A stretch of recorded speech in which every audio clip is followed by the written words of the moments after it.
Warenkorb Kobi und bestellen. Und zack, und wieder 100 € weg. Blockstar, die Post war da. Oh, Post? Ich habe gar nichts Doch bestellt. bestellt hast du. Okay, ja, aber dass das so schnell geht, bin ich ja mal gespannt. Modbricks Facehugger. Was ist denn das? Oh, Messer brauche ich. Okay.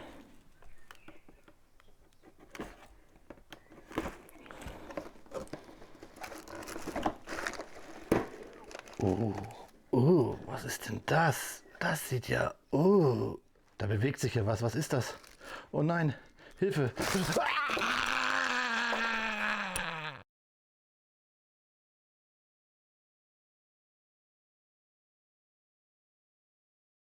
Willkommen in der Noppenplätzchenscheune. Mein Name ist Blockstar und ja, Freunde, im Weltall hört ein keiner schreien. Aber ich hoffe, ihr könnt mich schreien hören, denn es ist wahr geworden. Das Crowdfunding-Projekt von Modbricks, das erste, ist umgesetzt.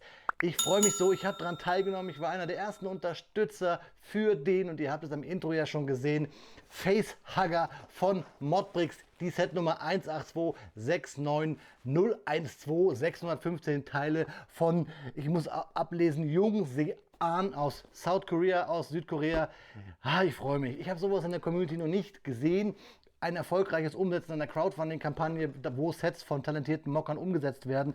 Deswegen feiere ich das total. Und ihr wisst dass ich ein großer Nerd bin und ein Science-Fiction-Fan. Und das Alien-Franchise, was hier Grund liegt, gehört ja dazu. Und ja, auch so eine Art von Set habe ich auch noch nie gesehen. Es wird wohl relativ lang und der ein oder andere findet es vielleicht ein bisschen eklig, aber irgendwie gehört das ja nun mal dazu. Freunde, jetzt erschreckt euch aber nicht. Ich packe das hier auf den Bautisch. Keine Angst, es springt euch nichts in die Kamera, außer meine Worte.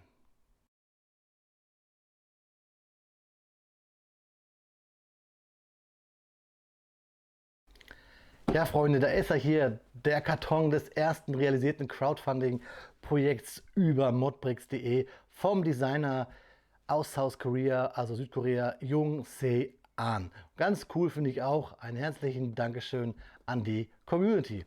Da haben wir das Viech, was wir alle kennen, den, ja, einen der Zwischenwörter für den berühmten Xenomorph.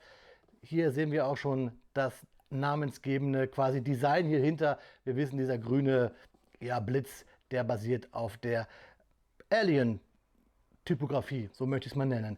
Artikelnummer habe ich euch gesagt, ab 6 Jahren. Ich glaube kaum, dass ein Sechsjähriger das bauen wird. Mir gefällt das Kartondesign. Hier so ein bisschen Technik, finde ich ganz cool. Schauen wir uns die Rückseite an. Da sehen wir noch einmal den Facehugger mit beweglichem Schwanz. Das Set wird wohl relativ lang. Wie lang schauen wir dann uns noch mal genau an. Das messen wir dann nach. Ja, hier an der Seite nichts Besonderes. Modbricks Facehugger. Und hier das gleiche. Und hier die Anbieterkennzeichnung. Der Karton ist wohl einer der ersten, wie immer, deswegen so ein bisschen, ja, Patina möchte ich mal sagen. Wir schneiden es auf, denn der Karton ist mit Teserband verschlossen. Das haben wir ja oft so bei asiatischen Sets, und da Modbricks in Asien produzieren lässt, ist das so, und hier auch so. Ich habe gehört, dass dieser Karton schon einmal auf war, denn der Zoll hat reingeschaut. Kann ich mir vorstellen, hätte ja auch ein echter lebender Facehugger drin sein können. So, tada! Da haben wir das Set. Viel Tan, ist ja logisch. Oh, hier haben wir sogar Röhrchen und Teils. Also eine Tüte, 2 Tüten, 3 Tüten, 4 Tüten, 5 Tüten, 6 Tüten, 7 Tüten. Man sieht schon hier, der Zoll hat wirklich schon aufgemacht. Aber viel wichtiger ist ja, wir schauen uns jetzt mal hier die Anleitung an, packen den Karton mal zur Seite. Die Anleitung ist schön groß, sie ist klammergebunden, ist auch hier etwas härteres Papier. Und ja, viele Bauschritte sehen wir jetzt schon. Ich gucke mal genau, wie viel. Es sind 10 Seiten mit, oh ja, es geht ja, 59 Bauschritten. Hier seht ihr auch, wie groß das Teil wird. Huiuiuiui. Es sind viele Steine pro Bauschnitt hier. Deswegen ist dieses ab 6 Jahren wahrscheinlich immer nur die Empfehlung, dass der Papi dann mitbauen soll. Die Anleitung typisch China, die Steine werden oben aufgezählt und hier mit roten Pfeilen oder schwarzen Pfeilen wird halt gezeigt, wie rum man die oder wo man aufnoppt, um es mal genau zu sein. Ja, sonst die Anleitung typisch Modbricks, das Kartondesign spiegelt sich hier wieder. Gut, aber darum geht es ja gar nicht. Es geht um das hier. Wir reißen mal eine Tüte hier auf, um die Steinequalität zu testen. Und wir schauen mal. Ich zeige es euch mal gleich ran. Ihr seht es kurz nicht, weil ich hier mir die Steine mal vor meinen Augen halte.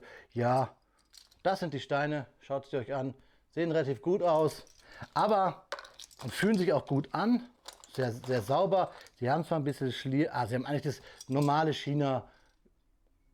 Auch Patina, möchte ich mal sagen. Aber sie sehen jetzt nicht schlecht aus. Fühlen sich auch nicht schlecht an. Aber viel wichtiger ist ja gleich beim Bauen, Freunde, dass ihr merkt es, ich möchte das Ding jetzt bauen. Ich will euch gar nicht mehr viel erzählen. Habe vielleicht schon wieder viel zu viel gequatscht. Ich bin ja eh immer viel zu lange am Karton erzählen. Deswegen geht es jetzt mal in den Speedbuild. Speedbuild-Zeit ist Faktenzeit. Und natürlich sprechen wir über das wohl zugrunde liegende Alien-Franchise, mit dem Ridley Scott den Horror im Weltall erst geprägt hat, so wie wir ihn heute kennen. Das unbekannte Wesen, das uns Angst einflößt. Freunde, viel Spaß bei meinen Fakten. Ridley Scott war von dem Buch Necronomicon und den Zeichnungen davon sehr fasziniert.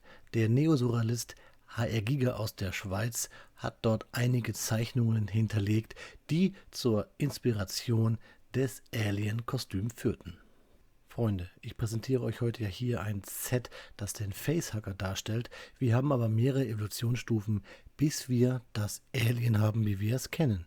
Denn wir haben zuerst das Ei, aus dem der Facehugger schlüpft.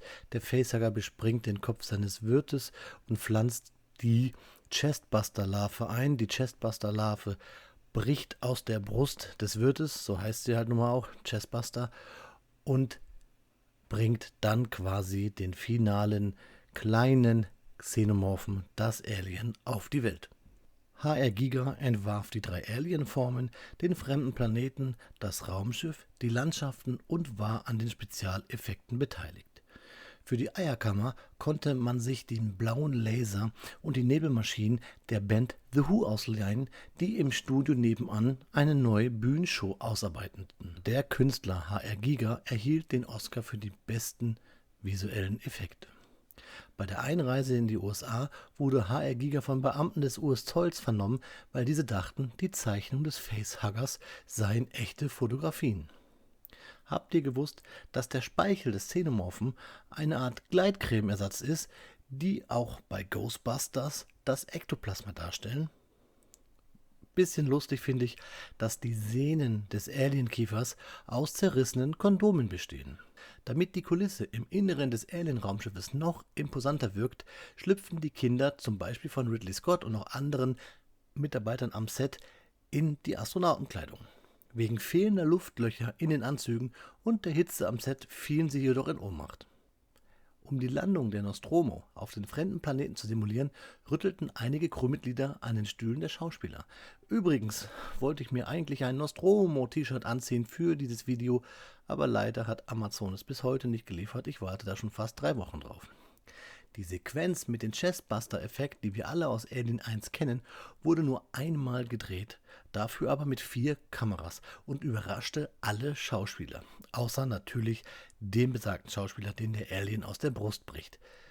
Diese schockigen Elemente, die Gesichtsausdrücke, diese wirklich Angst und diese Panik kann man in den Augen der Schauspieler sehr gut sehen und machen diesen Film wohl auch deswegen so einzigartig. Ja, Freunde, das waren jetzt ein paar Fakten rund um das Thema Alien. Ich könnte euch noch viel mehr erzählen, aber vielleicht kommt ja noch das ein oder andere Klemmbaustein-Set. Deswegen hören wir hier auf und Freunde, jetzt viel Spaß beim Review und Fazit des Facehuggers vom Crowdfunding von der Firma Modbricks.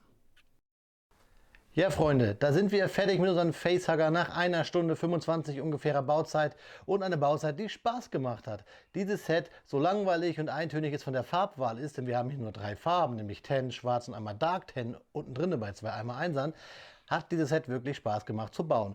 Und auch dieser Gummischlauch, ihr habt es vielleicht gesehen, innerhalb des Speedbildes, diesen reinzuknöten und festzuschrauben und so weiter, das ging auch alles ganz cool, hat mir wirklich Spaß gemacht. Wobei ich hier sagen muss, ich bin befangen. Es ist das erste Crowdfunding-Set, was umgesetzt wurde, wo ich mich echt darüber freue, dass jetzt hier Mokka eine Möglichkeit haben, ihr Set ja auf den Markt zu bringen, sofern der Markt es möchte, nämlich ihr und ich. Und natürlich, weil es ein Thema ist, das mir richtig gut gefällt, nämlich der Xenomorph. Und hier haben wir den Facehacker, quasi die Vorstufe vom Chestbuster, die Vorstufe dann wiederum vom Xenomorph. Ihr kennt ihn. Dieses Set, und das ist ganz wichtig, ist kein Spielset. Ich habe damit zwar im Intro und auf dem Thumbnail und der Infocard mit rumgespielt, aber macht das bitte nicht zu Hause. Bitte, liebe Kinder, versucht das nicht zu Hause. Dieses Set drapiert ihr irgendwo auf dem Wohnzimmertisch, auf dem Regal, neben eurer Alien, DVD, Blu-ray, Box-Reihe. Da stellt ihr den Facehugger hin und dann lasst ihr ihn da. Man kann ihn zwar hochheben, man kann damit spielen. Ihr seht es hier ein bisschen, ich will ein bisschen näher halten, aber diese Gelenke, irgendwann sagt die Schwerkraft, ich reiß dir ein Bein aus. Ich zeige euch erstmal die Unterseite. Und hier könnt ihr vielleicht sogar noch mit ein bisschen roten Steinchen ein bisschen mehr, ja, dieses Design des koreanischen Designers noch mal ein bisschen verhübschen, denn von unten ist dieser Facehugger ja ein bisschen, naja, rosa-rot. Ihr seht hier die Balljoints, die sind ziemlich cool, die halten. Und hier seht ihr auch diese zwei, ja, Dark Tan oder ich weiß nicht genau, wie die Farbe heißt. Das sind also diese drei Farben, die dieses Set bietet. Die Gelenke halten ganz gut. Wie gesagt, nur irgendwann sagt die Schwerkraft, ich mag nicht mehr. Ihr seht hier auch den Schwanz. Schön geworden, tolle Bautechnik, muss ich echt sagen, so simpel, auch ganz cool, diese Motorhauben hier mit diesen Löchern, alles in Tan. Und die wichtigste aller Fragen, es ist ja schließlich ein Set für Männer, denke ich mal, und bei den Männern geht es ja immer um die Länge. Messen wir doch mal, wie lang dieses Set wirklich ist. Ich drehe mal alles um. Ihr müsst mir jetzt glauben, weil die Kamera kriegt es nicht ganz drauf. Ich muss den Schwanz hier halt ausziehen mit den Haken und wir drehen mal alles gerade. Und ja, da wir Männer sind, messen wir das hier mit einem Laser. Ist ja auch irgendwie passend zur Science Fiction. Und da muss ich hier hinten meine Hand dagegen halten auf den Laserstrahl und muss hier noch einstellen, dass wir auch von der Spitze messen. Und dann machen wir es mal und kontrollieren. So, 1 Meter und ein paar zerquetschte ist dieses Ding lang. Ihr habt es ja gesehen, es passte um meinen Hals. So sieht es natürlich relativ langweilig aus, aber wenn ihr es cool drapiert, wenn ihr es hinstellt, in ja, Anspringen-Version, hier der Stachel noch, der sich um den Hals schlingt, damit der Wirt das Tier nicht abstößt. Einfach cool. Es ist gruselig, aber es ist Alien. Mir gefällt es und ich finde es cool, dass solche verrückten Ideen halt auch jetzt nun umgesetzt werden können. Ihr habt es unterstützt, ich habe es unterstützt. Ich freue mich, dieses Set zu haben und es ist auch ein richtig geiler Teilespender. Das Ding hat ja irgendwie um die 20 Euro gekostet, glaube ich. Ich weiß es nicht mehr, schon so lange her. Und wie viel Tan ich dafür kriege? 600, ich weiß es gar nicht mehr, 51, 52, 620 Steinchen. Also, hallo. Und das für mich als Tan-Liebhaber richtig cool. Ach Freunde, ich will hier nicht wieder etwas über den Klee loben, nur weil es mir gefällt, weil ich es liebe, weil ich Nerd bin. Bildet euch eure eigene Meinung, aber mir gefällt dieses nerdige, ja, Alien-Thema total, Freunde. Und jetzt, der Gag muss sein, bevor wir uns auf dem Bautisch sehen. Ja, fein, brav, nicht die Mama, ja, nicht die Mama. Fein. Oh ja, Freunde, da sind wir schon fertig. Ich habe hier meinen kleinen neuen Freund schön auf meiner Hand. Der schläft da ganz brav. Ja, kleiner Gag. Freunde, ihr seht, es ist ein cooles Teil, mit dem man allerhand Faxen machen kann. Aber ich sage es ja, wie ich es gemacht habe, don't try this at home.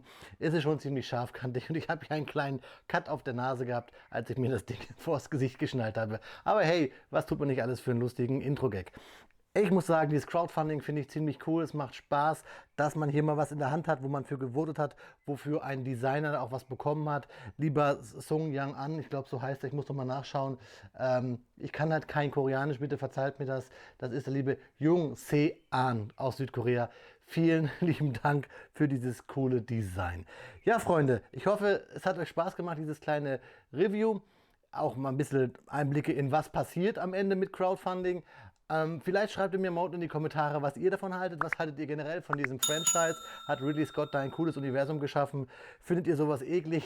Bitte geizt nicht mit Kommentaren. Schreibt es mir in die Kommentare. Ist auch immer gut für einen Algorithmus. Würde ich mich freuen. Und Freunde, gerade wenn man so etwas Böses auf seinen Arm hat, wünsche ich euch vor allen Dingen Gesundheit. Genießt das Wetter. Lasst einen Daumen da. Bleibt gesund. Habe ich schon gesagt. Das liegt wieder recht daran, weil er mir jetzt leider die Hand abbeißt. Auf Wiederbauen. Euer Freund, der Blockstar. Ah, ja, ist gut, jetzt auch. Ah, ist gut. Ja, komm, ist gut.